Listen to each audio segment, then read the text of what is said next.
Let me ask you a question before we get into anything else. How long have you been building your audience? 1 year? 2? Maybe 5? You post consistently, you engage, you reply to comments, you show up every week, perhaps every day, even when you don't feel like it. Over time, something real takes shape. Many followers, leads coming in, clients who say they found you through your content. Well, that audience is, by any reasonable measure, one of your most valuable business assets. However, what if that asset could be taken from you tomorrow morning? And I don't mean stolen or bought out, just gone, without an explanation. I wish this was a mere hypothesis, but too many people have actually experienced this at some point in their digital life, and almost no one is treating it with the seriousness it deserves. Let's take a look at what's happening. Every audience you have ever built on a social platform, Instagram, LinkedIn, YouTube, X, TikTok, whatever the platform of the moment is, does not belong to you. It never did. What you have is what lawyers and governance experts call a conditional grant. Think of it like a lease on a shop in someone else's building. You painted the walls, you stocked the shelves, you brought in the customers, but the building is not yours. The landlord wrote the lease, the landlord can rewrite the lease, and the landlord can, under the right circumstances, lock the doors and tell you to clear out.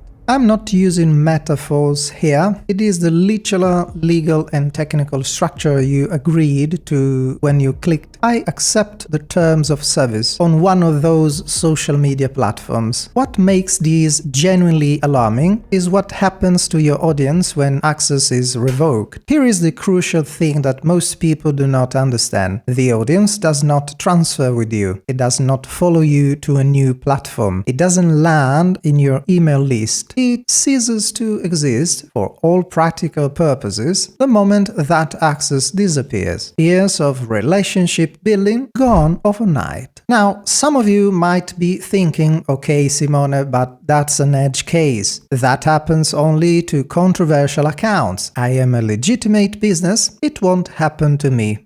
Let me show you why that thinking is dangerous. Platforms' decision about who gets visibility, who gets suppressed, and who gets removed are not necessarily made by humans reviewing your content fairly. They are often made just by algorithms. These are software systems trained on the policies, political assumptions, and commercial priorities of the platform's owners. You are not part of that conversation. You have no standing in it. And here is the part that stings even more. The platform is simultaneously the rule setter, the enforcer, and the judge of any appeal you file. If the algorithm decides you are a problem, there is no independent court to go to. There is no due process. There is no recourse. We saw how serious this can get in 2018. The Cambridge Analytica scandal, if you don't remember it, look it up, it's worth your time, exposed how Facebook had effectively allowed the personal data of approximately 87 million users to be extracted and used to build psychological profiles for political targeting. The FTC fined Facebook $5 billion.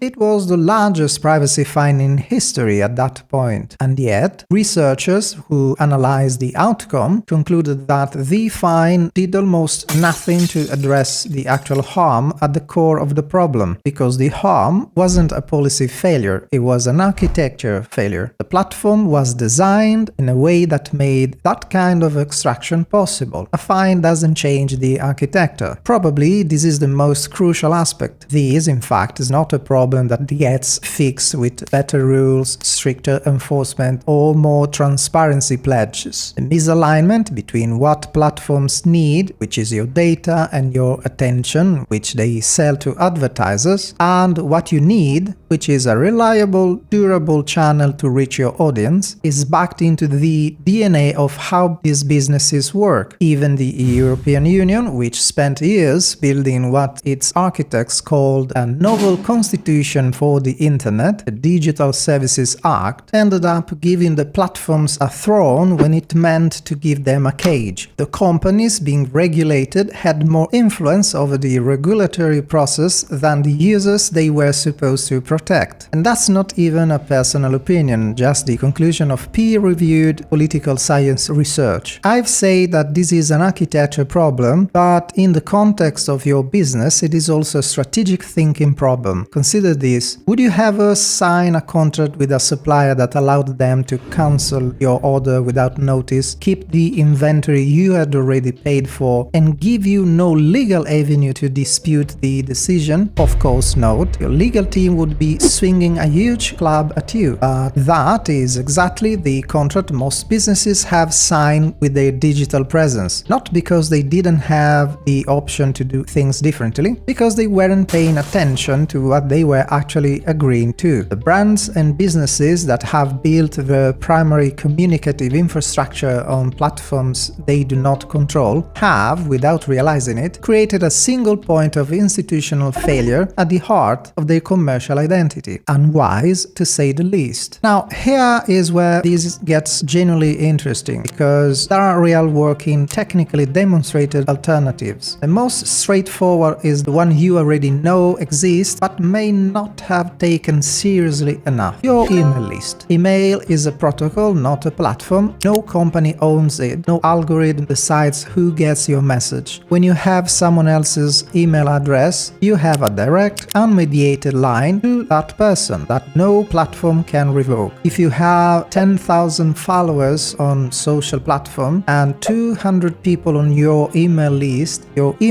is worth more, strategically, operationally, commercially, in every single way. But the longer-term development is more structural, and if you want to understand it in depth, I'd point you toward an article I wrote for Imperium Machina, which I link in the episode notes, called "Your Audience is a Rented Asset," because the full analysis goes into territory that we can't fully unpack in a podcast episode. Anyway, the short version is this: a new generation of communication protocols is emerging, technically demonstrable, already in use, that allows digital identity and audience ownership to be anchored cryptographically rather than being stored in a corporation's database. New protocols and decentralized platforms built on blockchain-like infrastructure make it mathematically impossible for any single company to revoke your media presence. Peer-reviewed research published in 2025 in the Proceedings of the ACM on Networking, one of the field's top academic journals, has confirmed that these systems generally achieve what they claim to achieve in terms of censorship resistance. I'm not quoting Star Trek staff, it is technically real. However, it is not yet commercially scaled or easily accessible for most people, so I'd say that the mainstream adoption is still ahead of us. But the trajectory is clear, and the organizations that understand what is coming will not be caught off guard when it arrives. You don't need to rebuild your entire digital infrastructure this week, but it would be wise to start thinking about this differently. First, audit your communicative assets. Where does your audience actually live? If the majority of your reach sits on one or two platforms you don't control, that is a strategic liability. Map it clearly. Second, start migrating, not away from mainstream social media, you still need to be there, but toward owned channels, your email list, your website, a newsletter. These are the assets that survive a platform shutdown. Third, change how you think about followers. A follower count is a vanity metric. A contact you can reach independently of any platform is a real asset. The goal isn't to grow the number, it is to convert the number into something you own. And if you want to go deeper, if you want the full governance analysis, the research citations, the technical breakdown of what decentralized protocols actually mean for how organizations will manage their communicative presence in the years ahead, the article is there. It was written for a different kind of reader than this podcast, and it will reward the effort. The one-line version of everything I've said today is this: if you don't own the channel, You don't own the relationship. Act accordingly. Alright, that's all for today. If you found this useful, please leave a like and share this episode with your network. Ciao!